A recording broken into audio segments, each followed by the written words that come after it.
Bon, la création, l'avantage que ça a quand c'est de la peinture, et c'est je crois pour ça que Vinci préférait la peinture à tout, c'est que c'est instantané, alors que la parole prend du temps. Cependant, si on réfléchit sur la création, elle est à la fois visible dans ses effets de couleur, de forme, de vie, de mouvement, mais ceci ou cela révèle une pensée qui précède.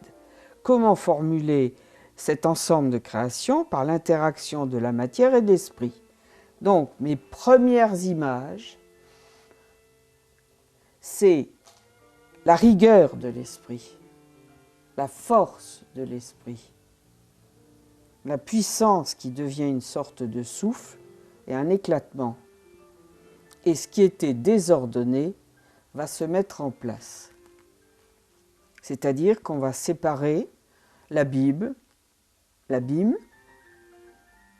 de l'éther, et qu'ensuite la lumière va jaillir de cette explosion de force et de puissance. Et on va aller de la lumière vers la fin qui est les éléments essentiels, l'air, l'eau qui permet la vie. D'où un petit bébé. Les problèmes que j'ai rencontrés, c'est que j'ai eu une réalisation lente, difficile, et je m'y suis pris en plusieurs morceaux. Ce qui me plaît bien dans mon travail, c'est que somme toute, les premiers sont ceux qui ont été pensés pratiquement presque à la fin. La lumière, elle est jaillissement, elle est le contraire du noir, et sans noir, il n'y a pas de lumière, ni de couleur, et d'autre part, elle est un éclatement. En plus, elle rayonne. Donc j'ai essayé de tout mettre en une image.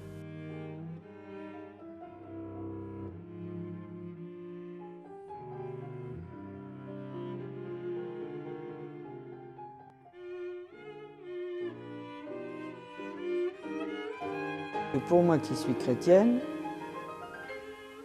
la croix, c'est le signe de l'alliance entre l'abstraction, Dieu, qu'on ne voit pas, mais qui a permis qu'en prenant une réalité physique au sein de l'humanité, on puisse se rendre compte que c'est vrai qu'il existe et que sans lui, rien ne serait.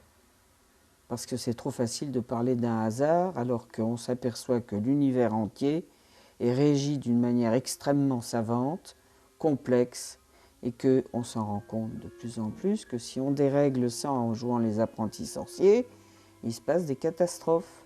Parce que c'est pas nous la cause, c'est pas nous la fin. La cause, elle est ailleurs, et elle est justement dans la puissance de l'esprit. Un esprit qu'on appréhende, mais certainement jamais, au grand jamais en entier, et qui est à la fois vérité, rigueur, concentration, souplesse et éclatement. Tout se répond, oui. Et j'ai plutôt un côté qui est froid et un autre qui est plus chaud. Mais il me plaît bien que la dernière image de l'air et du vent corresponde au souffle que j'ai mis ici, tout au début, et qu'il soit inversé là-bas.